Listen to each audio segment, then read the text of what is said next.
Sí, bueno, es muy importante. Bueno, en primer lugar, qué buena pregunta y creo que tenemos bastantes preguntas interesantes para contestar el día de hoy. Pero es muy interesante que la Biblia asocia el pecado del ser humano con la naturaleza. Cuando Adán y Eva estaban en estado de perfección delante de Dios, pues no había veneno en los animales, no había huracanes, no había temblores, absolutamente todo era una quietud y una paz en el huerto de Edén y en el planeta de la Tierra. Pero es interesante que el momento en que el pecado entra, cambia la genética, o sea, el ADN sufre una alteración tanto en el ser humano como en los animales. Los animales se vuelven feroces, a la rosa le salen espinas y comienza un cambio en la misma naturaleza. Y en el capítulo 24 de Isaías, dice hace 2700 años el profeta en el versículo 3 en adelante, que la tierra está profetizando que algún día sería vaciada, saqueada, destruida e iba a enfermar. Y el versículo 5, haríamos muy bien en poner atención, porque aquí precisamente se nos revela qué es lo que está pasando actualmente y la razón por la cual parece que la naturaleza se nos ha echado encima, nos está agrediendo y el mundo parece que ya no nos aguanta. Dice el versículo 5 de Isaías 24, la tierra se contaminó bajo sus moradores porque traspasaron las leyes. Número 1. 2, falsearon el derecho. Y 3, quebrantaron el pacto sempiterno. Por esta causa, la maldición consumió la tierra. En otras palabras, pues Dios es un Dios que ha establecido leyes cósmicas en el universo, las leyes de la gravitación, las leyes del electromagnetismo, las leyes nucleares, la fuerza, y la poderosa y la débil. Y al mismo tiempo Dios ha establecido leyes morales. Y estas leyes morales tienen que ser respetadas. Si yo voy caminando en una montaña y piso en equivocado y hay un vacío, la ley de la gravedad me atrae al centro de la Tierra. Es inexorable esta ley. Funciona las 24 horas. De la misma forma, cuando nosotros violamos las leyes morales de Dios, tenemos que recibir las consecuencias. Y vemos nosotros claramente que hace 2700 años, la Biblia establece que el ser humano ha llegado un momento actual, en el año 2017, donde hemos traspasado y transgredido todas las leyes de Dios. Y es interesante que al final se diga que hemos quebrantado el pacto sempiterno. ¿Saben ustedes cuál es el pacto sempiterno? El matrimonio. El matrimonio es el fundamento y la ley más grande que Dios ha establecido en el mundo. Es la ley que establece el fundamento de todas las sociedades. Y hemos llegado en los últimos años a transgredir esta ley, donde estamos redefiniendo ya el matrimonio y nosotros ya diciendo que puede ser entre un hombre y una mujer y una mujer, y al grado de estar aún dándoles niños en adopción. Y esto simple significa que hemos llegado a una descomposición social tan grande, porque vuelvo a repetir, es el fundamento de la sociedad. Las sociedades están fundamentadas en matrimonio y en la familia, y la familia es un papá, una mamá e hijos. Y cuando llegamos a este punto, pues no nos extrañe que el planeta se vuelva contra nosotros, porque la Biblia lo establece claramente. Violamos las leyes de Dios y la naturaleza se vuelve contra nosotros. Entonces no nos extrañe todo lo que está pasando alrededor. Pastor, ¿y cómo podríamos explicar, por ejemplo, que a través de todos los siglos de la humanidad siempre se ha quebrantado la ley o el pacto del matrimonio de alguna u otra forma? Tal vez no de la forma como lo estamos viendo hoy en día, pero siempre ha habido personas en adulterio, violaciones, separaciones, abandono de los hogares. ¿Por qué ahora sí se refleja en el planeta y antes no? Claro, muy buena pregunta. Bueno, la respuesta es que siempre ha habido pecado, siempre ha habido temblores, siempre ha habido problemas de la naturaleza, pero nunca en toda la historia del ser humano se había institucionalizado los matrimonios gay. Entonces, ya en el momento en que las naciones, que son las que cubren, y Dios estableció los gobiernos para protegernos, ¿verdad?, guardarnos contra la agresión de otras naciones, o proteger a la nación y proteger a la familia. Cuando los gobiernos comienzan ya a institucionalizar ya esta redefinición del matrimonio, es cuando nos damos cuenta que hemos llegado al final. O sea, vuelvo a repetir, esta es la razón por la cual siempre ha habido, pues el gobierno había protegido, pero ahora lo están haciendo legal, se está convirtiendo en algo normal, y Jesucristo habló claramente en eso. Dice Mateo 24:12, por haberse multiplicado la maldad, y no hay maldad más grande que lastimar la familia. Armando, entonces usted lo atribuye, digamos, más a juicio de Dios, lo que estamos viendo en los fenómenos atmosféricos tan violentos, lo atribuye más a eso que al cambio climático o que a las profecías, inclusive, o sea, todo lo que tiene que ver con los tiempos del fin, etcétera, etcétera. Claro. Bueno, hay que entender también que antes de la segunda venida de Jesucristo, Marcos 13, Lucas 21, Mateo 24, la Biblia dice claramente que habría catástrofes. Entonces, tenemos que esperar estas catástrofes. Jesucristo lo predijo. Tendría que haber cambios climáticos, pero todo esto como consecuencia del pecado humano. En los últimos tiempos apostatarán muchos oyendo espíritus engañadores. Habrá falsos profetas, falsos apóstoles, falsos maestros.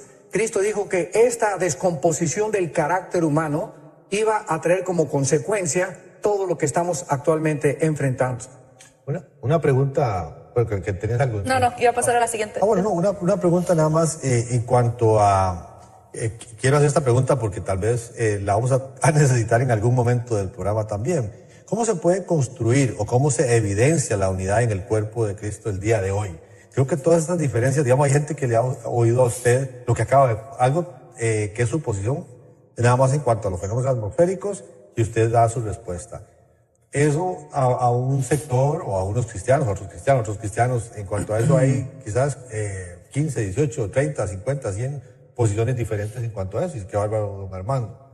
Pero entonces, ¿cómo se puede construir o cómo se evidencia la unidad en el cuerpo de Cristo el día de hoy? Bueno, precisamente esta falta de amor que Jesucristo predijo que iba a azotar la humanidad aumentaría la maldad. Dice en el libro de Efesios capítulo 4, versículo 5, siguiendo la verdad en amor. Crezcamos en todo aquel que es la cabeza, que es Cristo, de quien todo el cuerpo bien concertado y unido por las coyunturas, nos ayudamos mutuamente. ¿Qué ha pasado? ¿Por qué ese desmembramiento del cuerpo de Cristo? ¿Por qué tantas divisiones entre las mismas denominaciones? Cada pastor o cada líder espiritual ya está haciendo de su iglesia o de su denominación su propio imperio, cuando estamos trabajando todos para el reino de Cristo. Es la falta de amor. Y esta falta de amor precisamente es por tanta presión de la maldad a nuestro alrededor, que nos hace centrarnos en nosotros mismos, concentrarnos en nuestros propios intereses, en mi propia iglesia, en mi propia denominación, y se nos olvida que somos un cuerpo. Entonces, claramente, 1 Corintios 12 lo explica, que todos somos parte de un cuerpo y todos nos necesitamos. Uno es los bautistas, la oreja, tal vez, otros los presbiterianos, la nariz, pero todos formamos parte del cuerpo de Cristo. Y esto, ¿verdad?, también ha traído que el entristecimiento del Espíritu Santo. El Espíritu Santo está entristecido completamente por nosotros, porque, vuelvo a repetir, cada quien está buscando su propio beneficio. Como decimos en mi tierra, cada quien le está echando agua a su propio pozo. Muy bien. Ok, dice aquí... Ay, perdón. Adelante, Roger. Perdón, Rebe. No, aquí Paola Sáez dice, en Ezequiel y Apocalipsis 9:4 se habla de señal, sello de Dios en la frente. ¿Qué quiere decir? ¿A qué se refiere? ¿Y por qué en la frente? Muchísimas gracias, doctor Alducin. Sí, en el capítulo 8 y 9 de Ezequiel encontramos una profecía donde Dios va a juzgar a Jerusalén, pero principalmente va a juzgar a los líderes de Jerusalén, porque acordémonos que en primera de Pedro 4 dice la Biblia que el juicio, antes de que Dios juzgue al mundo, va a comenzar con nosotros. Tenemos que recordar esto. Vienen juicios tremendos sobre el mundo, pero estamos también en un tiempo de purificación de la iglesia. Entonces, en Ezequiel 9, dice la Biblia que Dios le dijo a los ángeles que pasaran por la ciudad, versículo 4, y les pusieron una señal a los hombres que gimen, a los que estaban realmente preocupados, dolidos, entristecidos por los pecados que había dentro del pueblo de Dios. Y a estos son a los que Dios perdonó. Esta señal que la Biblia no menciona es la palabra hebrea con T de tío, A de Armando, B de Víctor, Tav. Y esta señal es interesante, que en el hebreo es la palabra cruz, porque en el hebreo las mismas letras tienen un significado numérico también. Y en el libro de Apocalipsis capítulo 7, que no es el capítulo 9, es el capítulo 7, donde son marcados los 144,000 en la frente, la Biblia no nos dice exactamente qué clase de marca es, pero lo que podemos saber es lo siguiente: el Espíritu Santo ha trabajado de diferentes formas. En el Antiguo Testamento entraba y salía de los hombres. En el Nuevo Pacto ha entrado a nosotros a morar hasta el día de la resurrección. La salvación no la podemos perder, estamos sellados, la salvación es eterna y jamás nadie nos podrá separar del amor de Cristo, ni hay un juicio contra nosotros de condenación por el pecado, porque Jesús ya pagó por él. Y cuando la iglesia salga antes de la tribulación, ¿qué hace Dios? Regresa otra vez con su pueblo Israel. Romanos 9, 10 y 11. Entonces, el Espíritu Santo tiene que trabajar de manera diferente en el tiempo de la gran tribulación. ¿Cómo lo va a hacer? Ahora ya no es el sello interno como nosotros lo tenemos, sino va a ser un sello físico externo, tal vez porque estos 144,000 van a tener la necesidad de ser reconocidos entre ellos. Aquí nos están preguntando, dice, ¿dónde quedó el jardín del Edén después que Dios sacó a Adán y a Eva? Bueno, el jardín del Edén era el medio ambiente perfecto. Lástima que Juan Carlos no está aquí, porque él no podía decir que él estuvo ahí. Bueno, sí, el jardín del Edén era un medio ambiente perfecto. Entonces, el momento que el hombre peca, un hombre imperfecto no podía vivir en un medio ambiente perfecto. Entonces, es lógico, ¿verdad?, que Dios los haya sacado del jardín del Edén, y no tenemos ninguna revelación en la Biblia acerca de qué sucedió con el jardín del Edén. Lo único que sabemos es que se encontraba geográficamente en lo que ahora es la zona de Irak, en el Antiguo Testamento, Babilonia, la tierra de Sinal o la tierra de los caldeos, pero tal vez desapareció ese medio ambiente porque ahí no había pecado, no había moscos, no había lluvia, no había animales ponzoñosos, etcétera, etcétera. Entonces, lo más lógico, ¿verdad?, es que Dios lo haya simplemente desaparecido. Si era un ambiente perfecto y no podía vivir el ser humano en un ambiente perfecto, ¿por qué estaba la serpiente en el ambiente perfecto? Bueno, porque Dios, dice la Biblia, ¿verdad?, por ejemplo, cuando el sol sale y el sol alumbra la basura no contamina a Dios. Los rayos del sol llegan, ultravioleta, y pueden pasar por la mugre y por un basurero, y nos damos cuenta que no pueden contaminar al sol. Entonces, la santidad de Dios, dice la Biblia también que en Job, Satanás se presenta delante de Dios, y la pregunta es, pero ¿cómo puede una persona indigna o una entidad pecaminosa como Satanás o Lucifer presentarse delante de Dios? La misma pregunta le hacían a Jesús. ¿Cómo puede el Mesías? ¿Cómo puede decir que es hijo de Dios y abraza a las prostitutas y abraza a los pecadores? Simplemente, ¿verdad?, porque el pecado no influye en Dios. No puede emanar ninguna fuerza negativa sobre la santidad de Dios. Entonces, esta es la razón por la cual Dios puede tener a Satanás enfrente de él, a Lucifer enfrente de él. ¿Por qué? Porque no lo contamina. El problema con nosotros es que si la fuerza espiritual no es más grande que la fuerza externa de los pecadores, y tú permites que una muchacha o alguien se acerque a ti sin que tú tengas la fuerza espiritual, te contamina. Esa es la grande diferencia. Entonces, esta es la razón por la cual Dios prohíbe que un cristiano se case con una no cristiana, porque en el momento en que ya lo hace, ya violó la ley de Dios, ya se está debilitando espiritualmente, y el mal va a influir en esa persona más que el bien. Dice Janet. Wow,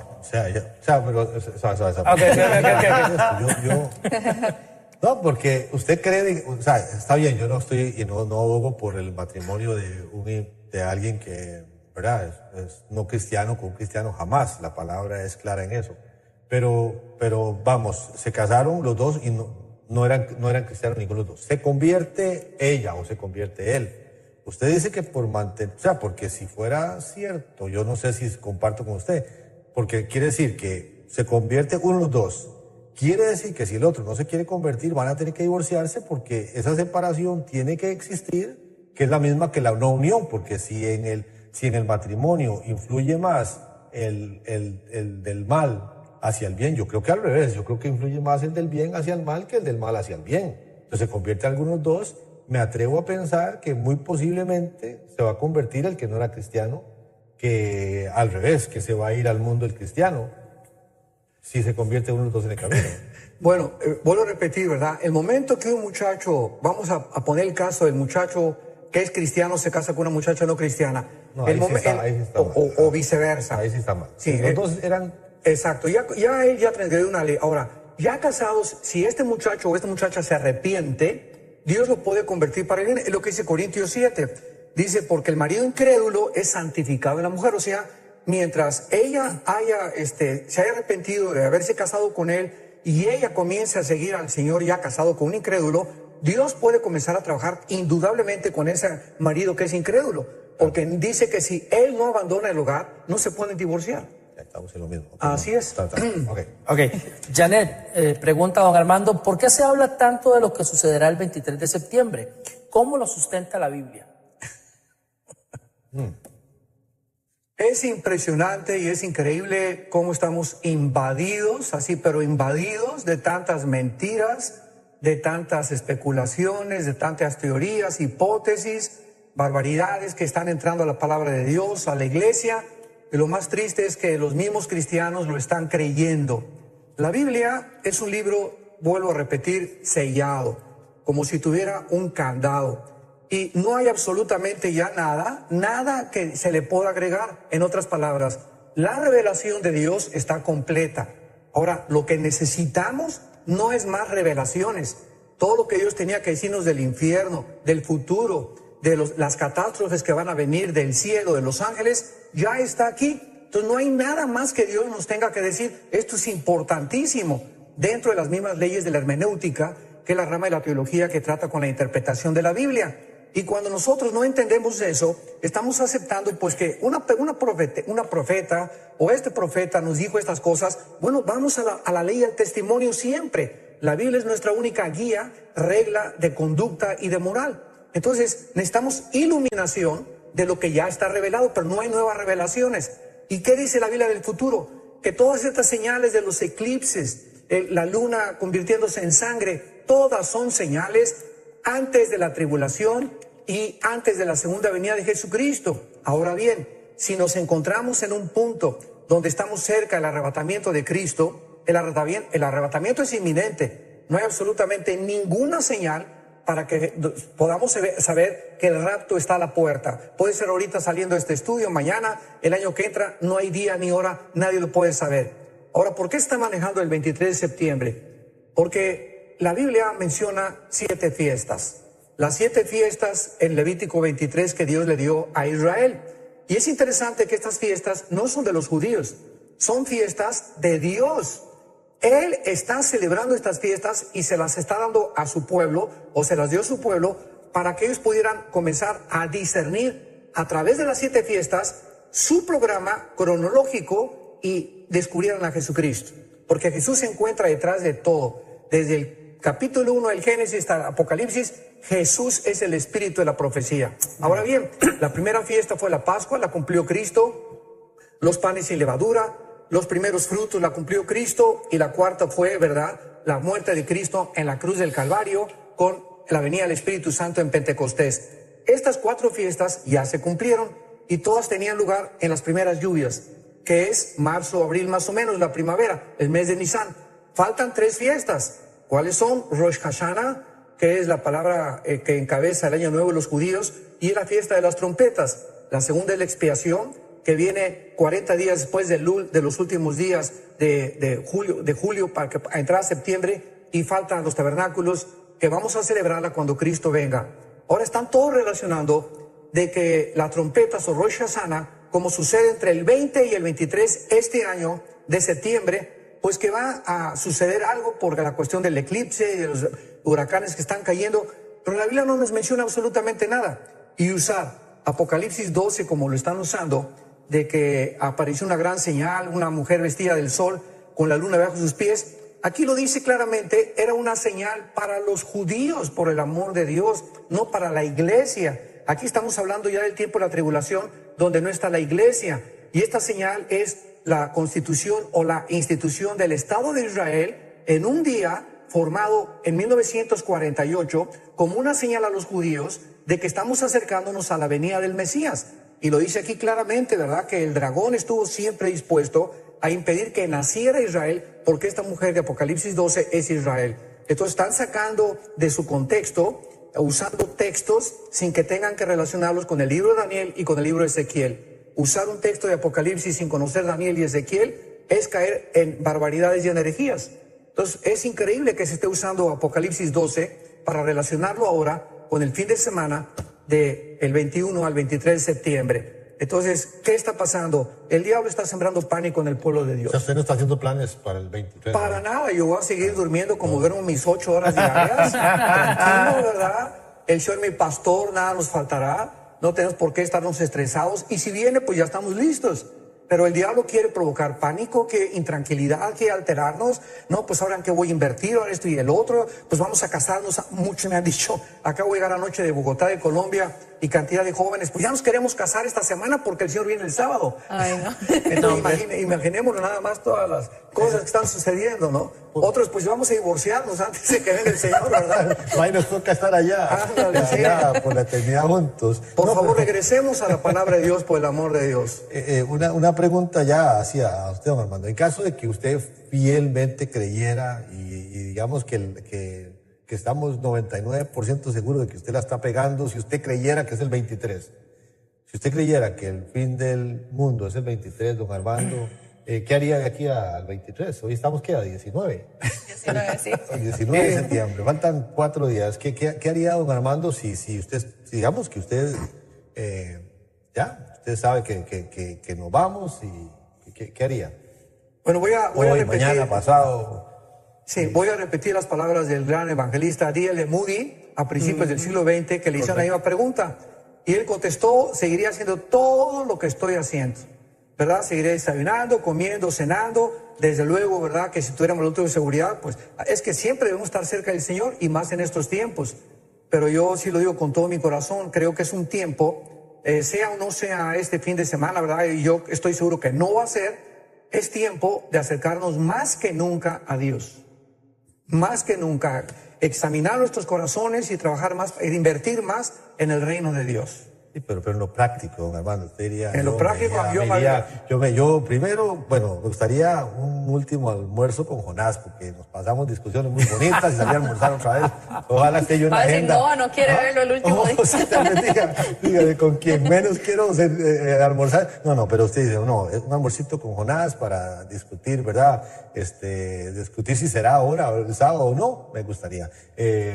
Salir con mis hijos, llamar a mi mamá, llamar a mi papá, qué sé yo, cosas que usted, ya en lo personal, usted dice, wow, me quedan 4 días, me gustaría hacer esto, o no me quisiera ir sin esto. Hace algún tiempo estábamos en un retiro de jóvenes en México y estábamos lejos de la Ciudad de México, casi en la montaña. Estuvimos ahí casi una semana con un grupo de jóvenes hace muchos años y me hicieron una pregunta muy buena relacionada con la pregunta que tú me acabas de hacer, y me preguntaban los jóvenes, ¿qué haríamos si estuviéramos acá apartados de la sociedad y a alguno de los jóvenes les diera rabia?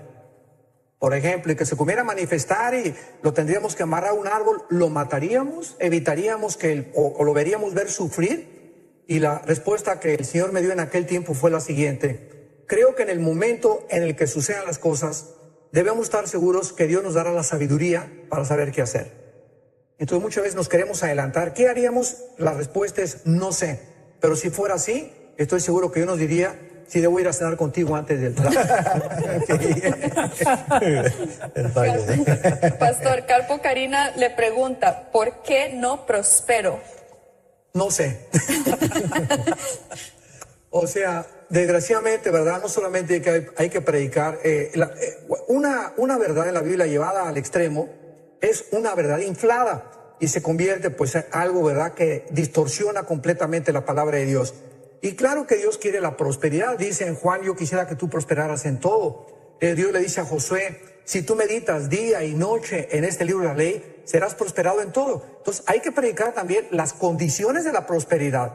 Entonces esta persona que me está diciendo que no prospera, tendríamos que platicar 45 minutos, 1 hora, ve con tu pastor y cuéntale tu vida, ¿verdad? Si eres fiel con tus diezmos, si eres fiel con tu esposa, si eres fiel en tu trabajo, si eres una persona que pagas tus impuestos, etcétera, etcétera. Entonces hay muchas causales por las cuales no podríamos saber por qué no prosperas. ¿Sí? Y también a través del Facebook Live están haciendo muchas preguntas, doctor Alducin. Aquí, por ejemplo, dice Juan Carlos Alvarado, cuando se habla sobre los imperios en la estatua de Nabucodonosor, ¿por qué no se menciona el imperio otomano?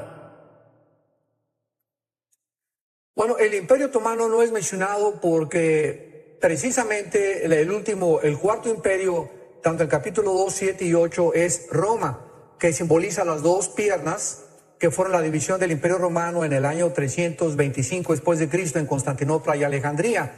Y el Imperio Romano hace 2000 años hasta la Segunda Guerra Mundial, ¿verdad? No hay absolutamente ningún imperio. Los otomanos se levantaron por 400, 500 años, pero nunca se convirtieron en un imperio que pudiéramos caracterizarlo como un imperio como el romano, como el griego, como el medio parso, como los babilonios, o los de Irak, que es Babilonia, porque duró aproximadamente como 450, casi 500 años.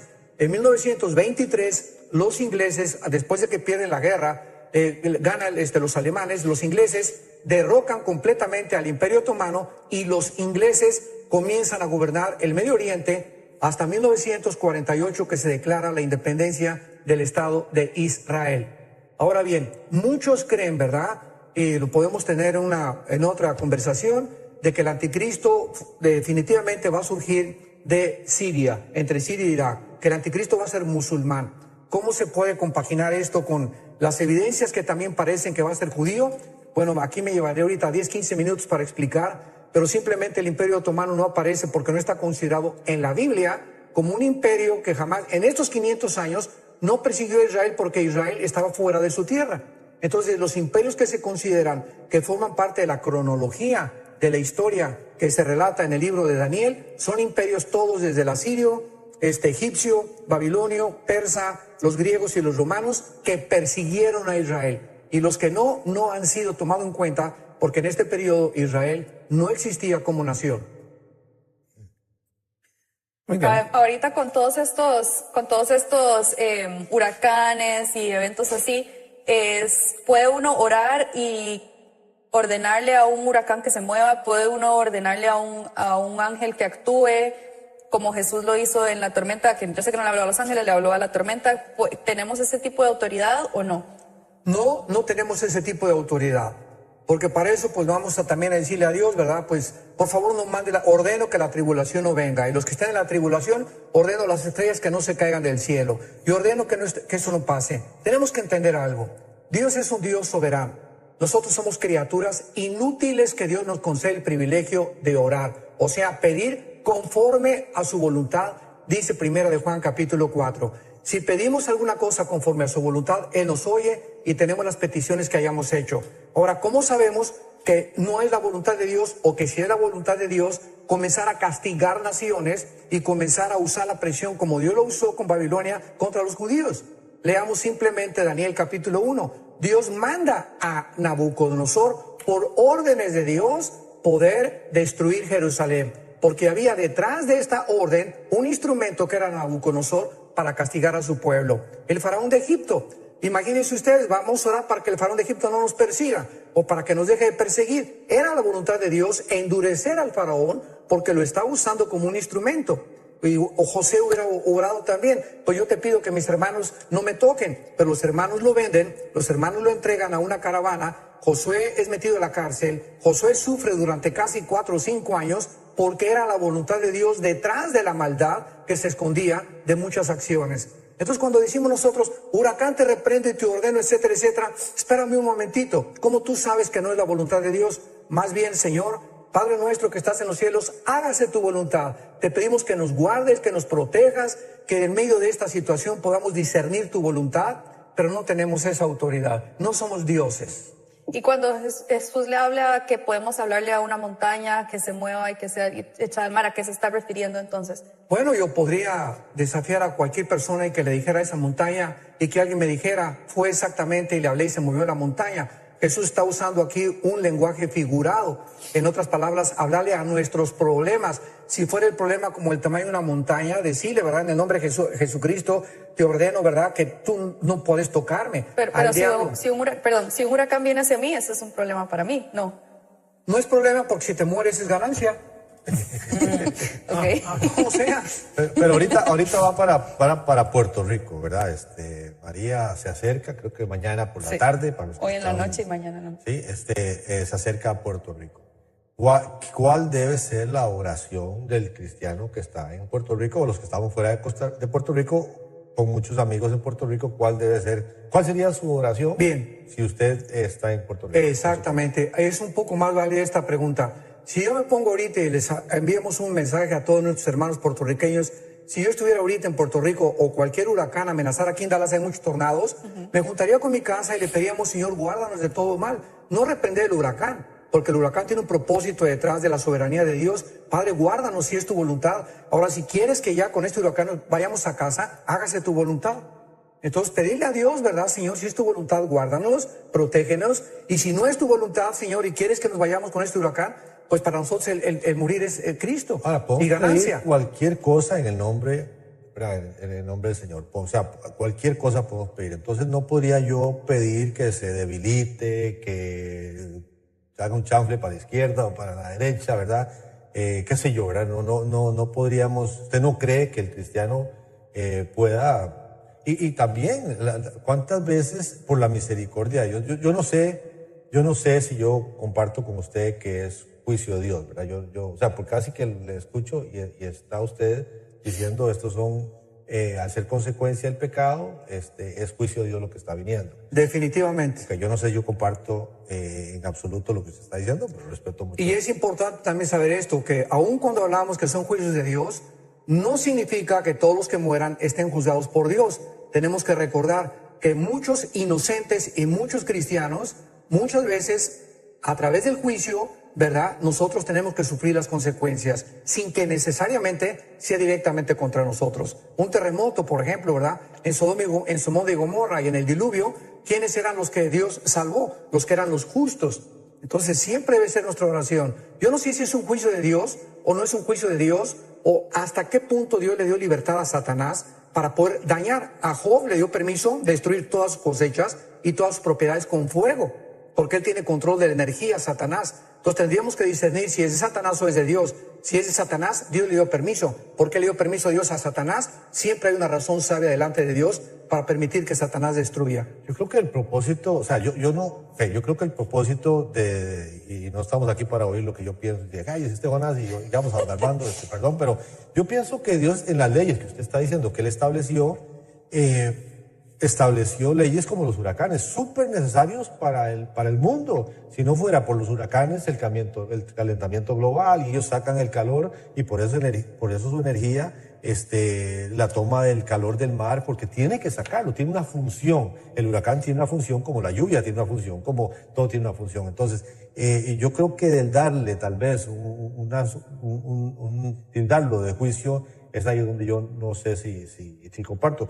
No creo que la gente tenga que morir en los huracanes. Yo creo que uno ve, por ejemplo, en la Florida, los códigos de Chile. Vamos a Chile.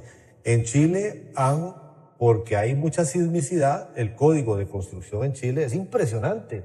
Y ya los edificios y las casas no se caen en los terremotos. ¿Por qué no podemos construir casas que no le afecten los vientos del huracán, ¿verdad? Si es que quieren estar tan cerca del mar, si es que queremos estar tan cerca del mar. Y si no sabemos, y si no, tenemos que saber que ese es el paso de los huracanes, y tal vez la construcción debería ser diferente y quizás prevenir de que no hayan muertes. Creo que es una responsabilidad también del ser humano, el gobierno, las personas, las familias que deciden, ¿verdad? Si yo sé que vivo cerca de un río, tengo que tomar ciertas precauciones. No voy a orar para reprender al río. Dice en el libro de Job, capítulo 37, versículo 5 en adelante, Él truena maravillosamente y hace grandes cosas que nosotros no entendemos. A la nieve le dice, desciende a la tierra, a la llovizna y a los aguaceros torrenciales, y hace retirarse a todo hombre para que los hombres todos reconozcan su obra. Y comienzan las bestias a esconderse, del sur vienen los torbellinos, los tornados, por el soplo de Dios el hielo. O sea, en conclusión, no hay nada que suceda en el universo que Dios no esté al control. Tomemos las torres de Nueva York en el año 2001, el 11 de septiembre. 2 aviones se estrellan contra las torres y matan a ¿cuántas personas? 3,000 personas. Ahora, ¿cuántas de esas 3,000 personas estaban siendo juzgadas? ¿Quién puede atreverse a decir, pues fue un juicio de Dios? No lo podemos saber. Lo único que sabemos es que había cantidad de inocentes y cantidad de cristianos que sufrieron porque realmente ellos no tenían la culpa, pero sufrieron contra los que Dios estaba castigando. ¿A quién estaba Dios enjuiciando en el ataque de las Torres Gemelas? A la nación de Estados Unidos. Fue una señal que Dios envió al país donde se abría por primera vez la protección de Dios y el enemigo. Todo en el Antiguo Testamento vemos que cuando Salomón se enojaba, cuando David pecaba, le levantaba enemigos. Entonces las Torres Gemelas son atacadas porque fue la primera señal en este siglo donde Dios le estaba diciendo, ustedes tienen que comenzar a enmendar sus caminos y les he abierto la protección y el enemigo ya está en su tierra. Entonces, al mismo tiempo, ¿cuántos no murieron que eran inocentes? Pero fue un juicio de Dios en las Torres Gemelas también. Contra la nación, no contra las personas de los edificios. Entonces, en conclusión, cuando viene una tragedia, puede ser que alguien se muera porque está siendo juzgado por Dios o porque Dios usa ese ataque o ese elemento natural para que la persona se muera en ese tiempo. Básicamente, si entiendo. Hay algo que tenemos que recordar, es que todos estamos sentenciados a muerte. Dice en Hebreos 9:27, porque está establecido que tengamos que morir. Ahora, fíjense usted lo que pasa. Si se mueren 200 personas en un avión, se les llama tragedia. Si se mueren 200,000 en el tsunami de Indonesia, se le llama tragedia. Pero todas esas personas, tanto en el tsunami como en el avión, se iban a morir algún día, ¿o no? Pero cuando se mueren juntas, se les llama tragedia. Ahorita están muriéndose millones de personas individualmente en hospitales de cáncer, etcétera, pero no se les llama tragedia. Se les llama tragedia cuando morimos juntos. Esto es muy interesante. Pero recordemos eso, todos tenemos que morir, ya sea juntos o no juntos, todos estamos sentenciados a muerte. Y la pregunta no es cómo vamos a morir, ni cómo vamos a proteger de los huracanes, sino, ¿estás tú preparado para encontrarte con tu Dios a la hora de tu muerte? Pero aprovechamos el momento más bien, y hay preguntas muy interesantes que siguen, pero ¿por qué no aprovechamos la oportunidad para que personas que no han entregado su vida a Cristo puedan hacer esa decisión ahorita? Claro, si tú estás mirando en este momento este programa, yo te invito a que consideres que todas las cosas que están sucediendo alrededor del mundo, estamos en un mundo que no funciona, un mundo que está condenado a la destrucción, y esperamos cielos y nueva tierra según las promesas de Dios. Es un tiempo en el que tú debes de considerar ya seriamente tu estado enfrente de un Dios que puedes enfrentarte como tu Salvador o como tu juez. ¿Por qué no le dices a Dios, aprovechando este momento, estas palabras con todo tu corazón? Dios, te pido perdón por mis pecados. Me arrepiento con toda mi vida de todo mi pasado. Sé que no tengo el poder yo de cambiar. Por eso vengo a tu cruz, creyendo que con la sangre preciosa de tu Hijo, tú tienes el poder de lavarme, de santificarme, de perdonarme y darme una seguridad eterna del perdón de mi vida. Señor Jesucristo, creo que a los 3 días resucitaste de los muertos, y como creo que vives, en este instante te pido que entres a mi corazón como mi Señor y mi Salvador. Dame el poder de vivir para ti y la corta vida que nos queda, saber que no importa la forma como tú me llames a casa, te pertenezco, porque nada ni nadie, jamás, nunca me podrá separar de tu amor. En el nombre de Jesús. Amén. Si hiciste esta oración, al pie de tu pantalla una dirección electrónica a la cual puedes ingresar. Hay algunas herramientas que te pueden servir en este momento tan importante y tan especial que has tomado esta decisión. Y bueno, y siguen las preguntas a través del Facebook Live. Dice Q Karen, a través del Facebook: ¿por qué antes Dios hablaba con el hombre y ahora tenemos que sentirlo de distintas formas? Ya no como antes escuchar su voz. ¿Doctor Armando? Dice Hebreos 1, versículo 1. Dios, habiendo hablado muchas veces y de muchas formas, a través de los profetas, a través de sueños, visiones, bajo el antiguo pacto, ahora, bajo el nuevo pacto en el cual nos encontramos, nos ha hablado por su Hijo, a quien constituyó heredero de todo y por quien asimismo hizo el universo, el cual, siendo el resplandor de su gloria y la misma imagen de su sustancia, y habiendo hecho y continuado y sustentado las cosas a su alrededor del universo, ahora nos ha dado la seguridad de nuestros pecados. Entonces, Dios ha hablado de diferentes formas, pero en el Antiguo Testamento Cristo no había bajado. Por eso dice en Juan 1:18 que la ley fue bajo Moisés y la gracia bajo Jesucristo. Esto no significa que no ha habido gracia en el Antiguo Testamento, simplemente que ahora hay la gracia, porque ahora los pecados no son cubiertos. Nuestros pecados ahora son perdonados completamente. Antes de Cristo eran cubiertos nada más. Entonces la gracia de Dios se manifiesta con la muerte de Cristo, y ahora Dios nos deja que podamos, a través de su palabra que no estaba completa en el Antiguo Testamento, tener una relación en espíritu y en verdad. Y recordemos que el justo vive por la fe, no por la vista. Ahora los cristianos están, ¿verdad? Pues si yo no veo un milagro, no me voy a convertir. Espérame un tantito. La conversión no es por ver milagros, la conversión es por el oír. Primera de Pedro 1:23. El oír es por la palabra y por la palabra de Dios, siendo renacidos por la semilla incorruptible. Nunca un milagro nos va a dar la nueva naturaleza. Es la Biblia, el Evangelio, el que transforma nuestra naturaleza. Karin de Hernández nos dice, Pastor Armando Alducin, quiero que me explique el hablar en lenguas. Este tema sigue siendo un misterio para mí. Quiero entender este tema. ¿Es vigente el hablar en lenguas? Disculpen mi ignorancia. No quiero pecar por desconocer la verdad. Muy buena pregunta. Y la Biblia dice en 1 Corintios capítulo 12 claramente, ¿verdad?, que Dios tuvo que regular los dones espirituales en esta iglesia de Corinto, que es y fue la peor de todas las iglesias del Nuevo Testamento.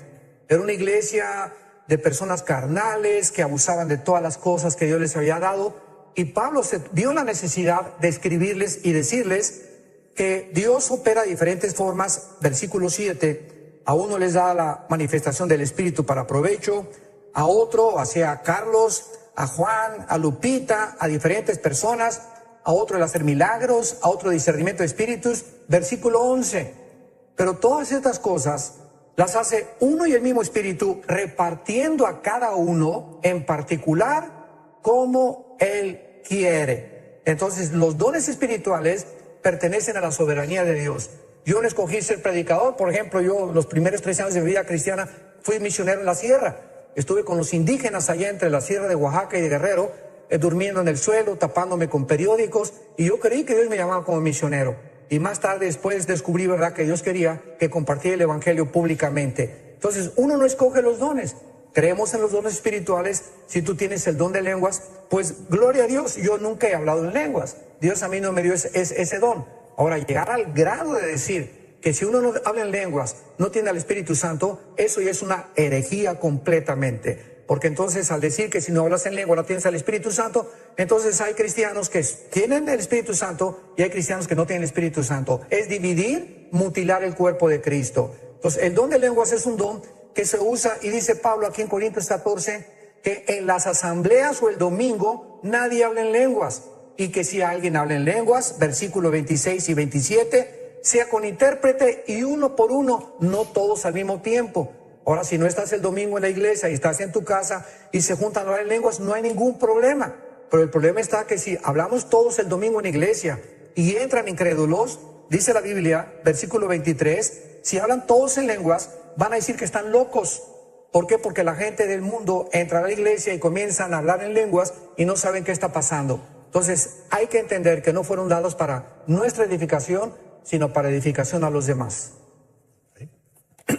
Muchas preguntas ingresando a través del Facebook Live también. Dice Linda López, Pastor Alducin, ¿es usted judío? ¿Judío? Bueno, dice en Romanos capítulo 2 que no es judío el que desciende étnicamente de Israel, sino el que ha sido circuncidado en el corazón. Y cuando decimos, si eres judío, la pregunta es, ¿qué significa la palabra judío? ¿Qué significa hebreo? ¿Y qué significa israelita?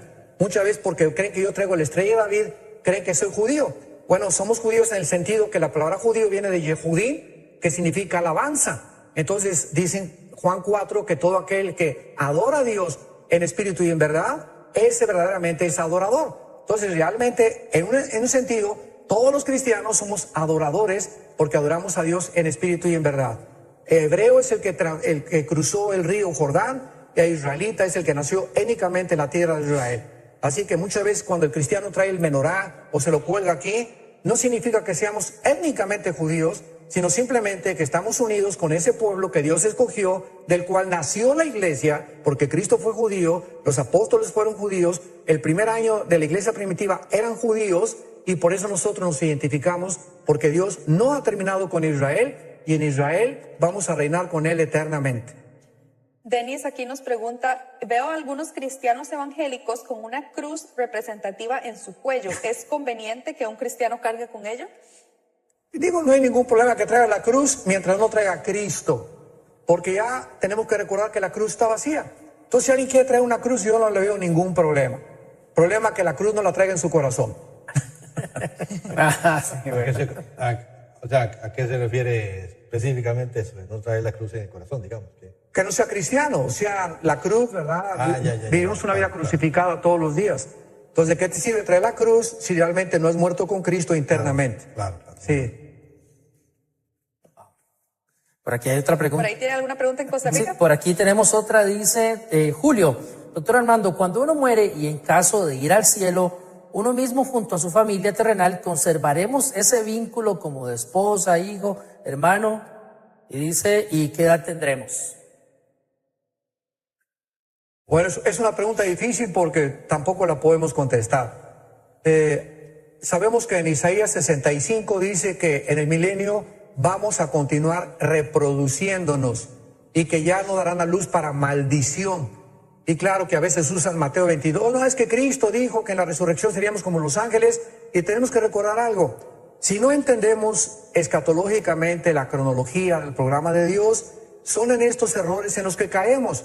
Entonces, aparentemente, cuando encontramos dos contradicciones, por un lado que nos vamos a reproducir, y por otro lado que Cristo dice que en la resurrección seremos como los ángeles, que no se casan ni se dan en casamiento, ¿para cuándo dijo Jesucristo esto? Ahorita estamos en la gracia, viene la gran tribulación, y en el reino milenial nos vamos a seguir reproduciendo. Rebequita va a seguir teniendo bebés, pero ya no va a tener dolor con sus bebés, y después del milenio seremos como los ángeles en la eternidad. Pero en el milenio nos vamos a ir reproduciendo. ¿Quién me va a tocar a mi esposa? Voy a decir una cosa sinceramente. Yo creo que todos los matrimonios que nos hemos amado durante esta vida sinceramente y que hemos formado una familia verdaderamente santa delante de Dios, tal vez Dios nos dé la oportunidad de continuar en la otra vida. No lo sé. Esa es una opinión personal. Pero a otros les va a tocar un descendiente de David. Así que las solteras que nos están escuchando, ¿verdad? No se apresuren. A lo mejor les va a tocar por ahí un galán que no te imaginas. Y si no te toca en esta vida, ¿verdad? Pues espera al que viene por ahí, que va a ser un gansito marinela.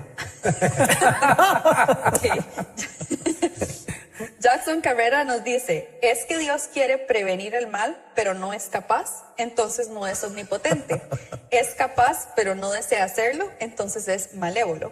Sí, esta serie de filosofía y de postular estas cosas de esta manera, bueno, si Dios es tan fuerte para levantar una piedra y no puede levantarla, entonces no es tan fuerte como fuera.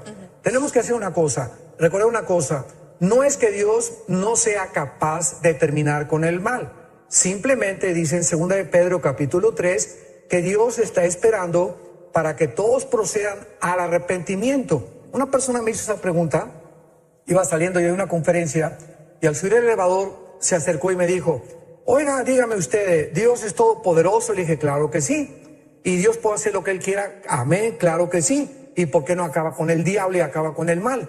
Y le contesté, porque dele gracias que porque comenzaría con usted. Así, ¿verdad? Que todas las gentes que hacen esta pregunta, como Richard Dawkins, que va a ir a Colombia, por cierto, ahora en diciembre, que es el ateo número 1 ahorita y el más respetado en el ateísmo, qué triste, va a recorrer 4 ciudades en Colombia. Yo les dije ahora a los pastores en Bogotá, tenemos que hacer contrarrestar este veneno que este señor va a inyectar en las universidades y está infectando las mentes de los jóvenes.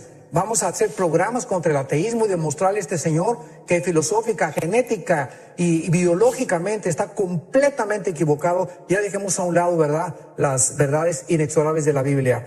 Entonces, cuando decimos que Dios no puede acabar con el mal es simplemente porque desconocemos cuál es su programa. Él va a terminar con la maldad. Está en Apocalipsis capítulo 11 y ahora vendrá Cristo para acabar con los reinos y la maldad, pero en el tiempo de Dios, no en el tiempo de nosotros.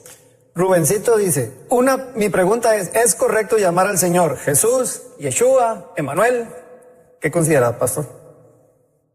Llámale como quieras. Si eres en italiano, ¿verdad? Jesucristo. Si estás aquí en México, Jesús. Si estás en Israel, Yeshua. Pero cuando ya se impone una forma de, pues es que su nombre es Yeshua, y no es María, sino es Miriam, y no es Yahweh, sino es Jehová, recordemos que Dios ve el corazón. Entonces, ¿qué importa como tú le digas? Lo que importa es la actitud de tu corazón. No hay una regla para que diga, pues Jesús se le tiene que llamar en el original Yeshua porque es el Salvador, en hebreo. Aquí le llamamos Jesús, los italianos tienen otro nombre, los alemanes, pero todos coinciden en que es Jesús, que significa el Salvador. Llámelo como quiera, pero llámelo. Pero llámelo, pero sí, es una traducción en cada. Muy bien, excelente. Muy bueno eso. Llámalo. Muy bueno, pero llámalo. ¿Y qué hay de la controversia que a veces existe con los árabes que dicen, bueno, no, pero el nombre de Dios, o para referirse a Dios en arameo o en árabe, sí, es es Alá. Usan, no sé si tienen Sí. alguna información de eso. Claro, ahí ya es otra cosa. Ya no es Jesús, ¿verdad? Ahora dicen que pues Dios es, o sea que el Dios Jehová de Israel es el Alá de los árabes y de los musulmanes, es el Dios de los hindúes, el Dios los budistas. Los budistas en primer lugar son ateos porque los budistas no tienen Dios. Entonces esto es una barbaridad también.